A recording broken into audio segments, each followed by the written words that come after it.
Welcome to the speaker of today. This is very nice to us. Thank you so much. First will be Marco Benedetti. Marco Benedetti is indeed a traveler.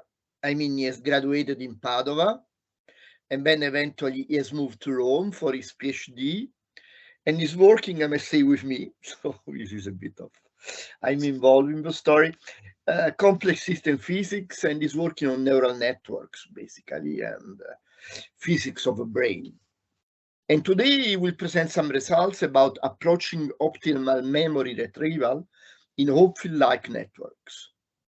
So Marco, please, you can share your screen. And again, you have half an hour, but say 25 minutes plus question. Thank you. Go ahead. Yes, I think I should be sharing the screen. Do you see it? Yes, I see something. Not very exciting yet. Not very exciting yet. Okay, so let's get to the exciting bit. Exactly. So first of all, good afternoon to everyone. Today I will be talking about associative memory in artificial neural networks. In the second part of the talk, I will be presenting some new results that we have obtained working with Enrico Ventura, who's a fellow PhD student at La Sapienza. He's in the audience, and of course with Enzo Marinari, Giancarlo Ruocco, and Francesco Zamponi. In the first part of the talk, I will introduce the concept of associative memory in artificial neural networks. So by the term associative memory, we mean the ability to reconstruct a memorized object starting from a noise-corrupted version of the same object.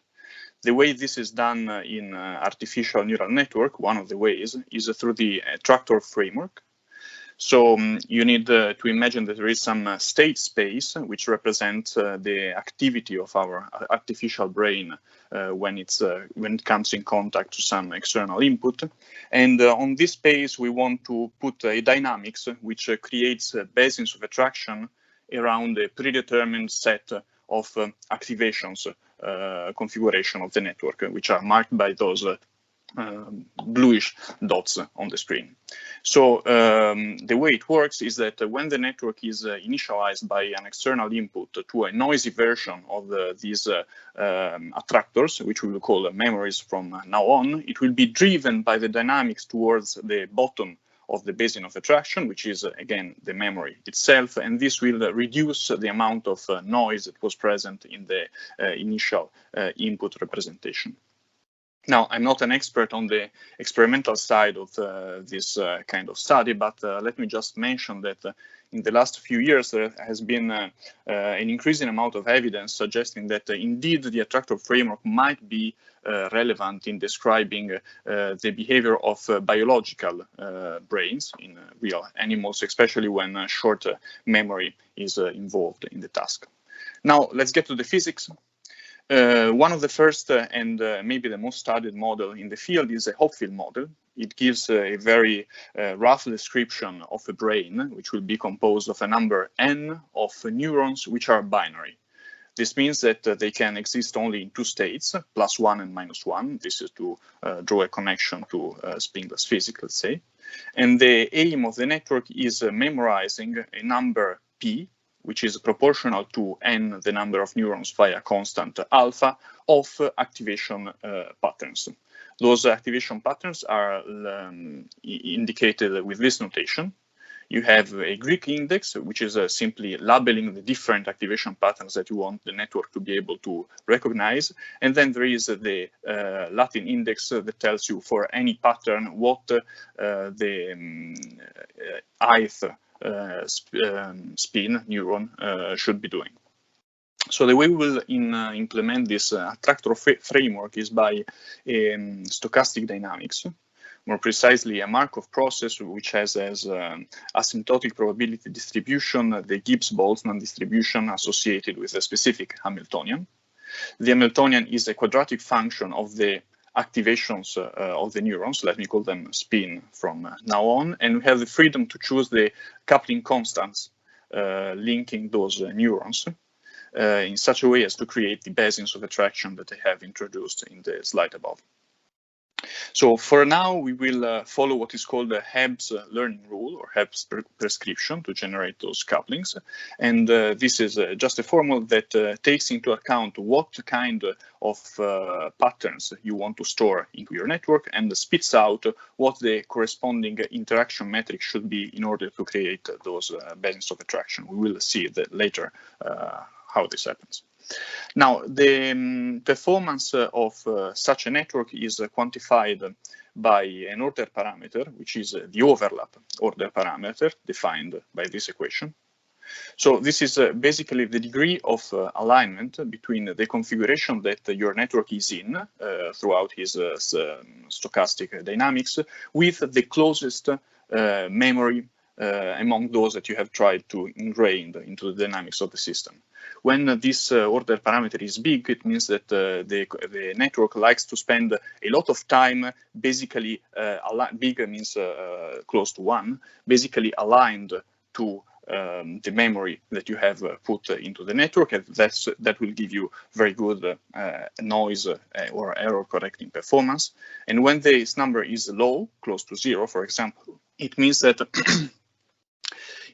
the network is wandering through the state space without any correlation with the patterns that you have tried to ingrain into the network, and hence is not doing anything useful.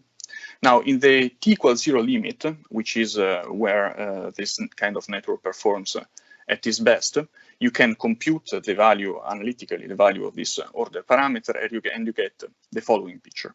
So you have a low alpha regime where below a certain critical value of alpha, in which you have a high value of the overlap. This actually tends to 1 as alpha goes to 0, so in the sort of unphysical limit of putting no pattern into our network, and then slowly degrades to a still high value of 0.97 in correspondence of the transition point. At that point, you get an abrupt transition, and the value of the overlap immediately drops to 0, which means in biological terms that you have tried to memorize one birthday too much, and now your brain is completely frozen and is not able to do any useful job, and is not able to recollect any of the information that you have tried to put in before that critical point. Now, how do we improve this kind of performance? We can do 2 things. We can try to increase the value of alpha critical, which means that we can put in a network of a given size a greater amount of information, a greater amount of patterns, or we can try to improve the overlap, the recognition performance of the model below the value of alpha critical. So ideally, we would like to have something very close to 1, even closer than it is in the naive Hopfield model that I have just presented, for all values of alpha up to the value of alpha critical. There have been numerous ideas and proposals on how to improve this in this direction, and one of the most interesting has a biological basis. Let's say it was suggested in a way by Crick and Michikson, and so basically the idea is that they put forward this hypothesis that REM sleep would have sort of the role of an inverse learning process. So during the night, you dream and you go over the memories and the information that you have collected during the day, and you soften those memories. You make them less vivid, as to let free new space for new information for the next day. How do we implement this in the context of the Hopfield model? Well, the idea is very elegant. You just start setting your couplings in the system according to Hebb's prescription, which is the one I have detailed in the previous slides. And then you repeat numerous times the following process. You pick a random starting configuration for your dynamics. Then you follow 0 temperature dynamics, which is given by this equation here, until you hit a fixed point for this 0 temperature dynamics. And then you update the connectivity matrix according to a specific formula that takes into account what is the point your dynamic has ended in. So why should this help? Let's see it with a cartoon. In the vanilla Hopfield model, you get that the attractors of your system, the useful one, the one which are correlated to the memories, are surrounded by a cloud of so-called spurious attractors, which are local minima of the energy, and they basically intercept all of those dreams starting from random configurations of your activation. So what happens is that when you do a dream procedure and you update the J according to this formula, you're actually increasing the energy of the state your dream has come to a stop to. And therefore, you are sort of smoothing the energy landscape around your useful attractor. You can see it in this cartoon. On the x-axis, you have a, let's say, one-dimensional, very rough representation of the state space of the network. On the y-axis, you have energy, and you see that the lower curve refers to the energy landscape when no dream has already been done yet. And you see that you have some attractor, which are marked in red, which are close to the memories you wanted to put in your network, and they are fine. And then you have some other attractors, which as you go ahead and dream and dream and dream and dream, disappear due to the modification of the energy landscape. Another important thing that happens during this dreaming process is that the memories which are correlated to your, the attractors which are correlated to your memories, which originally are not exactly coinciding with the memory, get pushed and pushed and pushed until they end up coinciding with your memory. So this, in terms of overlap, means that you can get an overlap equal to 1 for all the values of alpha where this procedure can be put in place. Now I will detail what are the limits of this procedure. I want to stress that this procedure is unsupervised. By this, I mean the following. The only moment where I put into my network information about the patterns I want it to be able to remember is the very beginning with the Hebb's learning rule. All of the subsequent steps only take advantage implicitly of this kind of information and don't require you to tell him again what kind of memory do you have to put into the network. Now, this peculiar thing where you get an overlap equal to 1 even for values of alpha different from 0 is typically found more easily in networks where you do some really fine tuning, some real fine tuning of the coupling constant. For example, one of the most popular algorithm to do that is Garner's algorithm. Now, I will walk you through this cluttery slide. The first thing you have to note is this definition here. This is the definition of the stability, delta mu I. And this is nothing but the product of the local field generated by the spins of a memory mu on site I times the spin of memory mu in site I. So basically, when this quantity is positive for every I and a given mu, it means that for that pattern, every spin is happy with the local field he's feeling, and then it won't move under the zero temperature dynamic, and it will be a fixed point. This is a necessary condition to get a retrieval, an overlap equal to 1. Then you have the above equation, which are just the update rule. Again, no need to go really into the details, but you have an algorithm which will converge and stop only when all of the stabilities of your system, which are P times M, are greater than a threshold value, K, which is chosen by the user.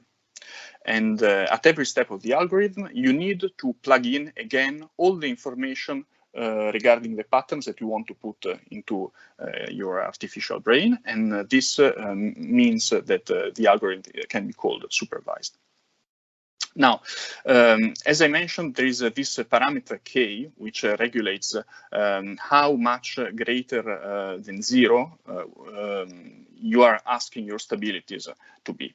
So you cannot choose it at random, but you can compute rigorously the value for any value of alpha, the maximum value of K that you can ask of your network. So basically what happens is that if you choose an alpha lower than a certain threshold, which is unimportant right now, you will see that you can find a solution asking that all the stabilities are greater than 0, And then as you ask that all the stability are greater than increasingly high values, okay, you hit the transition line beyond which you have an unsup phase, and there is no coupling matrix which is able to give you the stability requirement that you're asking. And in that case, the algorithm will not converge. On the other hand, on this side of the stability line, you have of the transition line, you have a stat phase, and in that phase, the algorithm will converge to one of the solutions. Now, let's see how does the algorithm perform in real time, so to speak. So the most important definition of this slide is this one, delta minimum. It's the average value over a number of realization of the system. So let's say over the noise,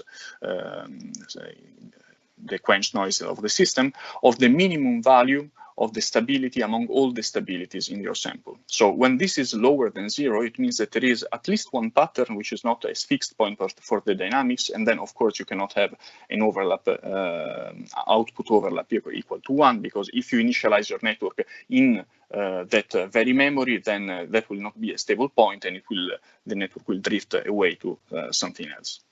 When this number is instead equal to 0, it means that you are just at the right point where every memory is a fixed point of the dynamics. And as you increase the value of this stability, you get that each memory is more and more stable, and you can sort of imagine and then verify experimentally that this will correlate with a bigger and bigger attraction basins for your memories. So on the x-axis here, you have the number of steps that we have performed with the Gardner symmetric perceptron algorithm. It's normalized to 1 for convenience. And then you have here the line representing delta minimum. And you see that it starts at a negative value. At the beginning of the process, not all of the patterns are stable fixed point of the dynamics. And then it is gradually increased by the algorithm until it hits 0. And then it increases even further until it hits the value k, which is a threshold that the user has defined in this particular case. Now, what we have done is studying the performance of the first algorithm which I introduced, which is the unsupervised Hebbian unlearning procedures, in terms of this quantity stability. Now, this picture that I'm showing here has the same notation as the one in the previous slide. You have this delta min, which is defined exactly in the same way, but this time you can see that as the algorithm, the dreaming algorithm progresses, this is on the x-axis, the number of dreams that you are doing, the number of times you are repeating that zero temperature dynamics and then modifying the couplings of the system, you get a non-monotonous behavior of delta min. It will first be negative, then cross 0 at a point which is called the initial, and it's the point, the first time where every memory in your system is a fixed point of the dynamics, and then it will increase to a maximum value corresponding to some value d max of the number of dreams that you have done, and then decrease.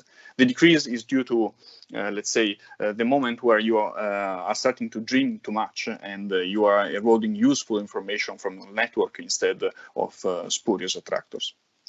Now, we expected, in analogy to what happens with Gardner's case, that the performance of the network in terms of basin of attraction, for example, would be maximal in correspondence of Dmax. So when the lowest stability of your system is the highest that you can reach following this kind of algorithm. And it is interesting to see that this is not indeed the case. So let me explain this slide. This is an important one. What you are seeing here is the function, the retrieval function of the network. On the x-axis, I put the value of the initial overlap with my memory, let's say the first memory that I want to put into my network, of the configuration I'm initializing the network to. So when this value is equal to 1, it means that I'm initializing the dynamic exactly over my memory, and when this value is decreasing, it means that I'm adding some noise, that my initial configuration is not exactly my memory. On the y-axis, I put the value of the final overlap that I get after I let the zero temperature dynamic evolve my system. And when this value is high, for example, 1, it means that my dynamics has been successful in driving my configuration towards my memory and reducing the amount of noise that I have put into the system. Now, here I have plenty of curves. Let me go through them. So on the bottom of the screen, you can see this dotted gray line. This corresponds to the performance of the vanilla Hopfield model, so with no performance enhancement procedure. And this is very bad. You can see that even if I start with a perfect coincidence of my initialization point with the memory, I end up with a very bad value of the overlap around 0.2. The reason is that this picture is taken at alpha equal 0.3, which is way higher than the critical threshold for the Hopfield model, and the Hopfield model is in the complete confusion regime and is not able to perform any useful task in this case. Then you have the dashed lines, this one, and this bluish one, which correspond to the performance of Gardner's supervised algorithm for different values of the user-defined threshold on the stability K. So the lowest curve, this one, corresponds to K equals 0. And as I anticipated, you can see that if I put K equals 0 in my algorithm, I get a configuration for the J, which is barely enough to stabilize my very memories. But the moment I reduce my initial overlap below 1, I get outside of the basin of attraction of the memory, because that basin has size 0. Instead, if I keep increasing the value of K, which is my user-defined parameter, up to the maximal value, which is allowed by the value of alpha that I've chosen for this picture, you can see that the curve gets higher and higher, up to the point where in this case, for example, if I start with an overlap equal to 0.8, which is a 20% amount of noise, I get at the end of my dynamic an overlap which is very close to 1. So a great performance in reducing the amount of noise that I put in my initialization of the system. Then you have the continuous line, which refers to the Hopfield model, enhanced with the Hebbian unlearning procedure for a different amount of dreams. So you have D-in, D maximal, and D final, which are the numbers defined by this picture, remember. And so the expectation was that the performance of the model would be maximal in correspondence of D maximal, and this is not true in our case. We can see that the recognition curve is higher for the value of D equal to Dn. So the bare minimum value that guarantees that every one of your memory is stable is the one that gives the best recognition performance. And then as you increase the value of the minimal stability in your sample, you get worse and worse recognition performance. Again, let me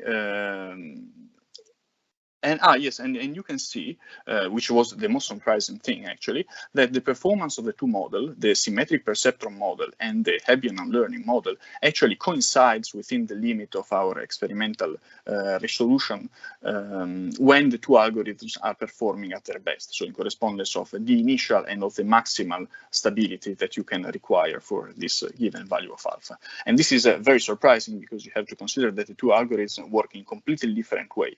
The first one uses the topology of the spurious states induced by Hebb's learning rule, while the second one, at each and every step, drinks all the information about the patterns that we want to store into the network. Then we went on and asked if this coincidence in performance was also reflected in terms of the coupling matrix for a system. And we find that indeed, yes, that is the case. When the two algorithms are tuned to work at their best, you get a very good correlation between the entries of the final matrix that you get at the end of training with Hebbian unlearning and at the end of training with the symmetric perceptron algorithm by Gardner. And the value of this correlation between the two matrices is actually maximal when the two algorithms perform at their best, and gets worse and worse when you reduce the value of K or increase the value of D. Not only that, but we found that even the trajectory followed by the coupling matrix during this training process through Hebbian unlearning or Gardner symmetric perceptron are very similar. So you can see this is, of course, a three-dimensional projection of a matrix which is of size n by n, roughly, and n goes to infinity. So it's a very cartoonish representation, but still it gives you the idea that the couplings in the case of Hebbian unlearning follow throughout the algorithm a trajectory which is fairly close to the one followed by Gardner perceptron. So how do we make sense of this kind of result? Well, analytically, Marco, you still have 3 minutes before questions. Yes, thanks. I'm almost done. Very good, thank you. So how do we make sense of this kind of results? Well, we don't have a theoretical framework, a complete theoretical framework yet, but we had the idea of try to measure the development of Hebbian unlearning in the context of a linear regression problem. So basically, let's look again at the definition of the stability. You can see this quantity can be rewritten as a scalar product once you defined n-dimensional vectors, nu I, according to this definition. Now it's a bit heavy, the formalism, but don't worry. So basically what happens is that the fact that your stability is greater than 0 can be rephrased in terms of the fact that some appropriate vector are correctly classified by a linear classifier defined by the vector ji, which is one on the column of the coupling matrix. This means that each of the vector must lie on the positive side of an oriented plane perpendicular to the vector ji and passing through the origin. So if in this setting, you can also rephrase the update rule of the Hebbian unlearning algorithm.